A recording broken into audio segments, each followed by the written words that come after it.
Hi guys, welcome back to Data Every Day. I apologize for terrible quality today. I'm just doing it on a laptop.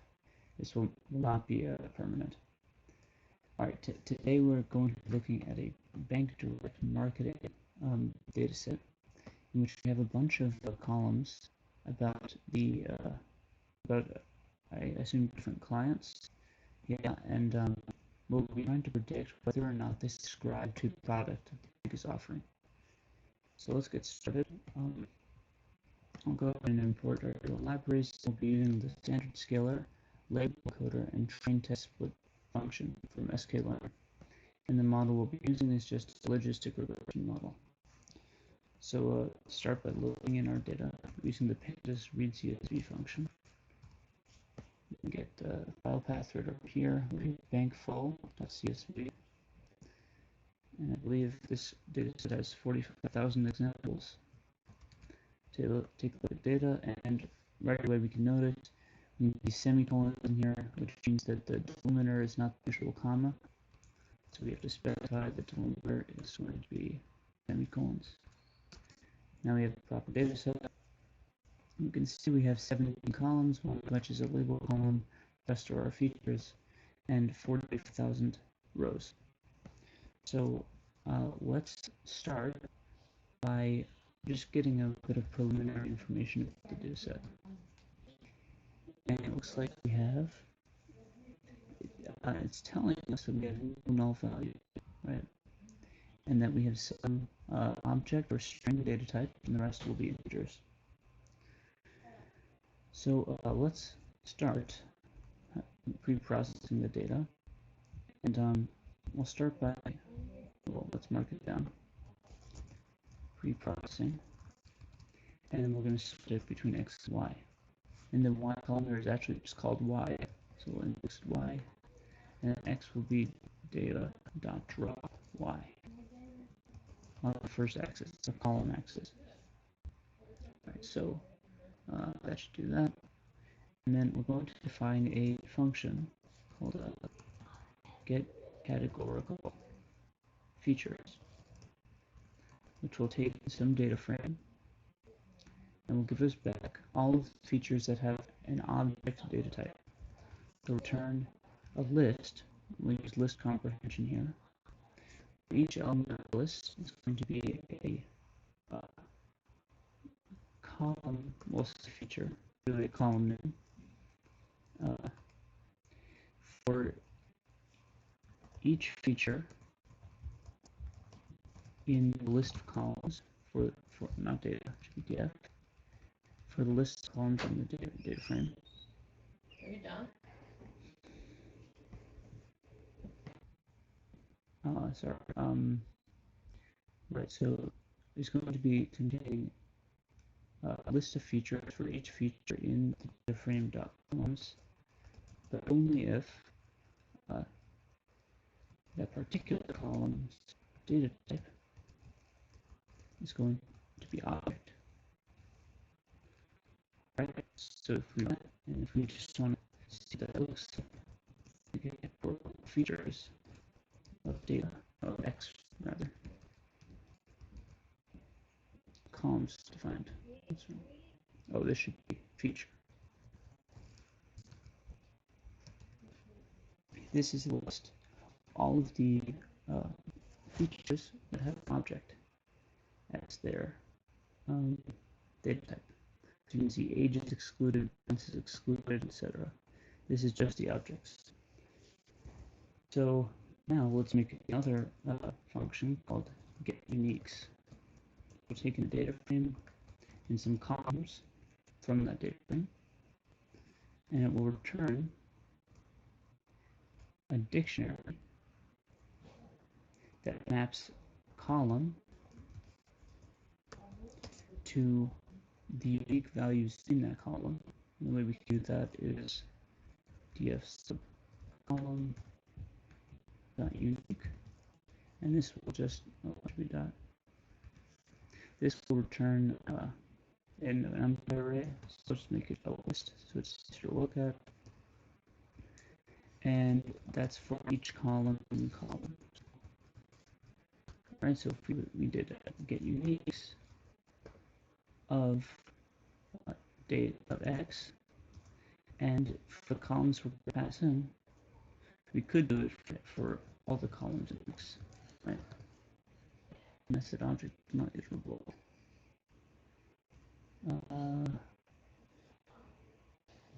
What's going on here?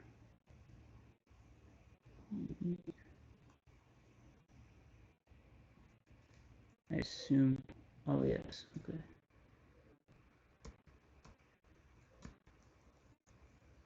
Hold on. Let's try it like this. Job.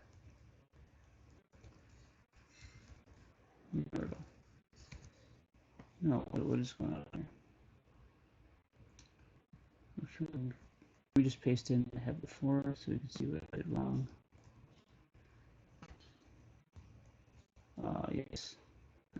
I didn't do the unique method. Okay. So I could pass in all of the columns of x. What? Oh, it did not. Okay. But that will give me, even for the numeric columns, all the unique values. We're not really interested in that. So we're going to use our function, get categorical features.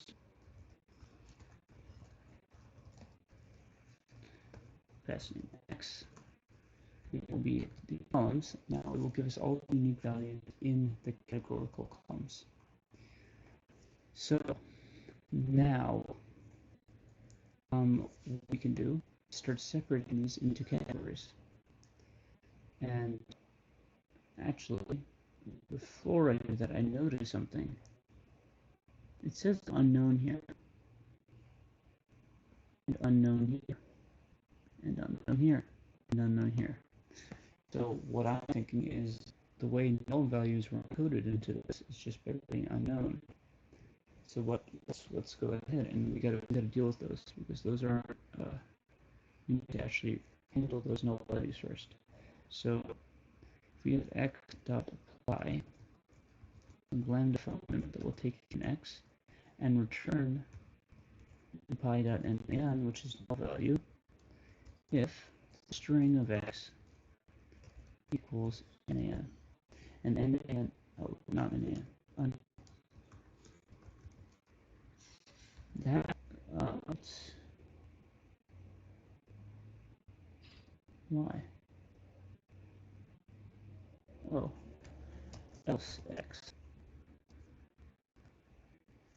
Now, oh no, it did not work. Hold on. Let me just get this all good for you. Right. Let's not do this lambda function nonsense. Let's just use the nifty pandas replace function that will replace the value of unknown with a value of np.nan. And now you can see all the unknowns have become nan, so it looks good. Just set x equal to that. Now we take a look at all the null values in x. And we see we have quite a few. Now, these look like they're manageable, especially if they're nominal columns, except this one. Look, that's a lot, right? And we have only 45,000 rows, and this is 39,000, close to 40,000. So let's just drop the column. So here, x.drop. Column is called p outcome from the first axis. In place equals true. Now, okay, these ones, before we go any further, let's just take a look at the types that we're dealing with. So let's get the unique values again. Just paste that in here. And now you can see all the unknowns that we placed with nan. Let's create 3 categories. First, we'll have binary features. Then we'll have ordinal features.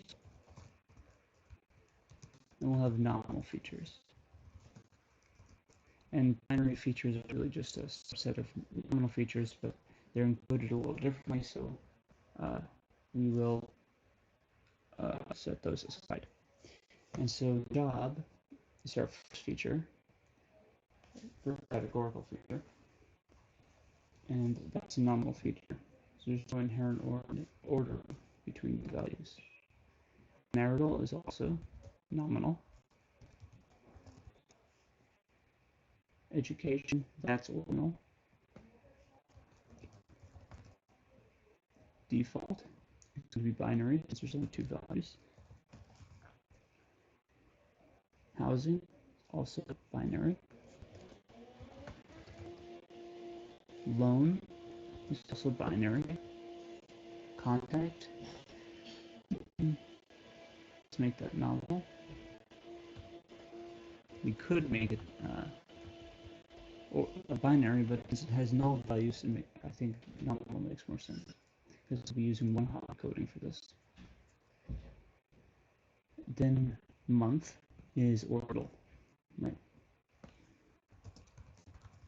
Okay, so we got that. Now let's handle each one of these separately. Now we're going to write a function for each. So we'll have binary code start. And for our binary encoding function, we're going to, well, firstly, it's going to take in data frame, a list of columns to encode, and a positive label.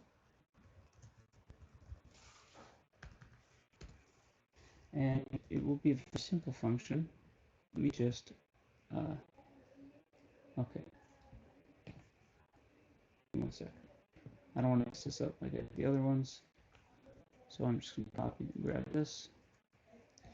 Alright, so basically, start by making a copy of the data frame. df.copy. This will just allow us to modify the copy in place and return at the end so we don't accidentally modify the existing data. Then, is that right? For each column in the list of columns that we provided.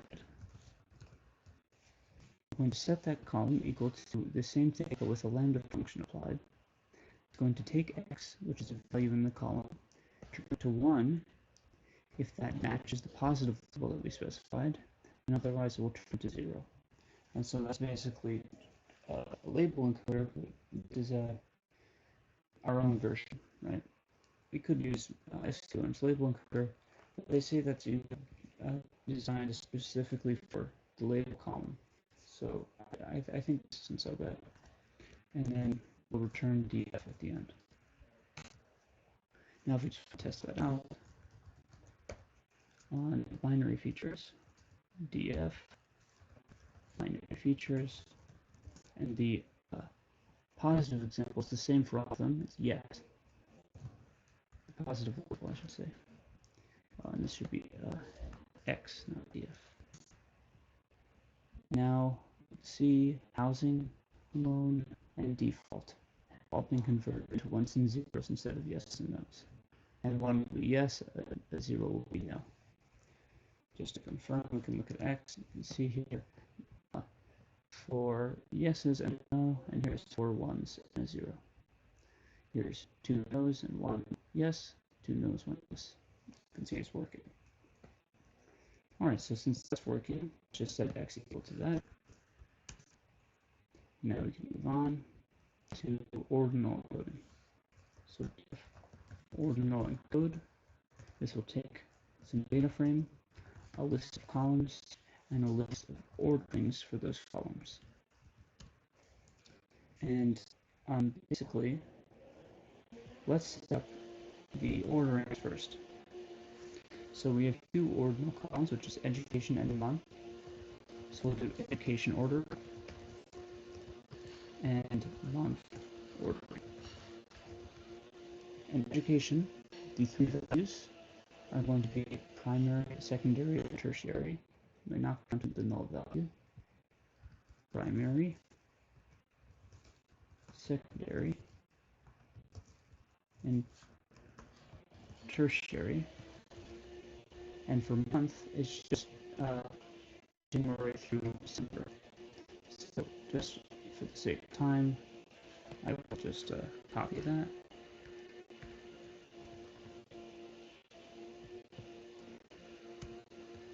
Okay. And with this, we're going to define our function. It's going to take one of these orderings. First of all, we're going to give a list of columns and a list of orderings. So if we do for column, comma, ordering in zip, columns, orderings. If you don't know what zip does, if you zip two arrays, very useful function, and we just convert the list so we can see what it looks like. It groups element-wise between them the elements into tuples. 1 and 4 go to 1, 2 and 5 go to 1, 3 and 6 go to 1. So we have tuples of pairings between them. So therefore, because they're tuples, we did for x, y in zip print x, y. You can see they're printed together, and we're able to index twice. So that's what we're doing down here. We're going to zip columns and their corresponding orderings together. And then we're going to say for each column ordering, df subcolumn is going to be the same column, but with Lambda function applied, which takes some x and maps it to that corresponding ordering, the index of that ordering, so indexed at x. So what that means is take some x, maybe let's say January, it'll send it into this month ordering, find the index of January, which is 0, and set January equal to 0. And we'll do that for every month and every education. However, because we have a null value in education, we only want to do this if x, string of x, does not equal nan. Otherwise, we'll keep it the same, but if, which means if it is a null value, we'll keep it as a null value, and otherwise, if it's not a null value, we're going to give it this new ordering. So now, one last thing, we should make sure that we're acting on a copy of the data frame, and then we'll return the data frame at the end. So now if we specify the orderings, and we try ordinal encoding, our data x, and the columns will be our ordinal features, and our orderings, let's just group these guys. Orderings equals education ordering, comma, month ordering. Okay.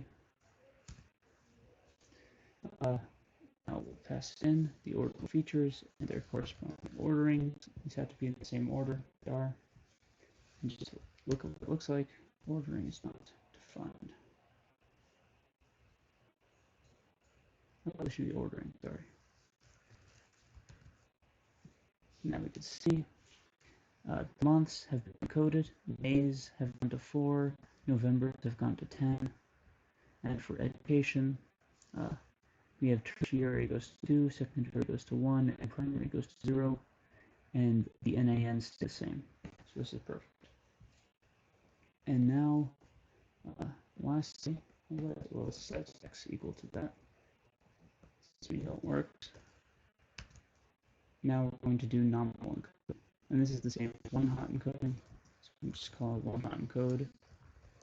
And I've done this function a lot of times. Just taken a data frame and its number of columns. And for each column, we're going to get the dummies matrix, control PD, get dummies of the column. Then we're going to concatenate the original data frame and the dummies along the column axis. And we're going to drop that column from the original data frame. And let's just make sure that we're dealing with copy, ReturnDF. Okay. So now we'll just take a look at what that looks like. If you want a one-hot code, and this will effectively get rid of null values because the dummy columns are just all zeros. So there's a null value for that example. Dummies rows rather. So X and nominal features.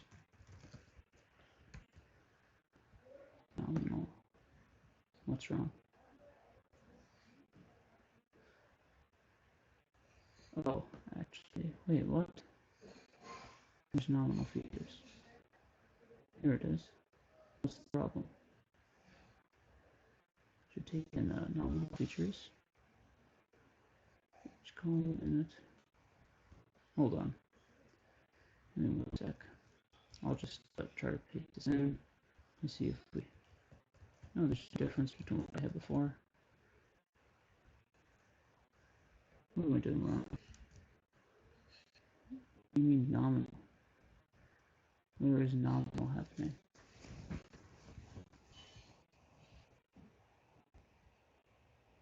Okay, well, let's try it with just one, right? Let's try it with job. That worked. Take all the job, put it on the end.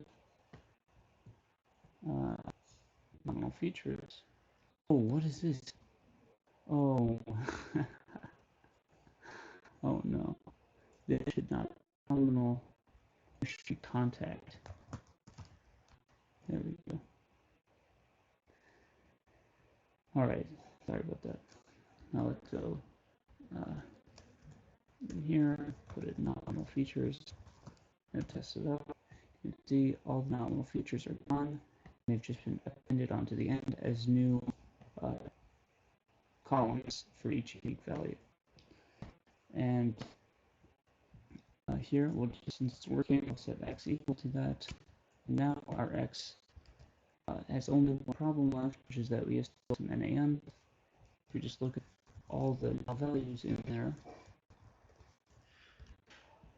let me just keep x here. So look at only education is null values. In education, it takes on 3 values: a 1, a 0, or 2, depending on education level. So let's just take a look at what's going on here. If we look at the mean, could do the mean to fill in the null values, but it's not so meaningful. The mode makes more sense to me. Most people have secondary education. Okay, and the other one we could do is median, which is also one. So let's just get a median here. Okay, so what you do is not fill in A with, here I'll do it this way. Education dot fill in A with the median. So we'll fill all the NAs with the median of the column. Looks good. NA is gone. So let's just set that equal. Modify in place here, right? Like that. Now, if we looked at this again, let's see, we should have no null values anymore. Now we're good to go. All right. Let's scale data. So, okay, x is going. We import a standard scalar. So let's say scalar equals standard scalar, and x is going to be scalar dot get transform x, and we're just going to turn it into a data frame because that returns a numpy array. We'll keep the columns the same. And then we're also going to, all right, let's just do that. also going to make a table input.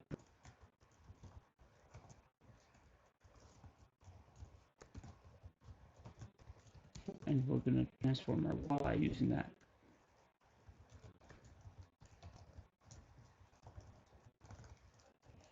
Okay. Oh, what's wrong? What's y looking like? It will equal 6. Oh, because they used y in that little example I did. Okay, so let's just comment out this and run that. One comment, so we can keep x the same. Okay, now if we take a look, x looks like this, scaled, y is just an array, and so let's split with the train split function. X train x test, y train y test equal train test split x y with a train size of 70%. And then let's just say train. And here, so we're only going to use one simple model today, just regression. Model equals logistic regression. And then we're going to train that model, model.fit on the train fit. And then I'm going to print model accuracy will be, let's just store it in a variable, model acc equals model.score x test y test. So we're evaluated at the test set. And then model acc. And we have an accuracy of about 89%. So it's pretty good. Very good, actually. I think that's a good place to call for today. Thanks so much for watching. I know today is a bit of a weird episode, but if you enjoyed it, make sure to subscribe and hit the bell and leave a comment in the section below with suggestions. Thanks so much. I'll see you guys tomorrow. Have a great day.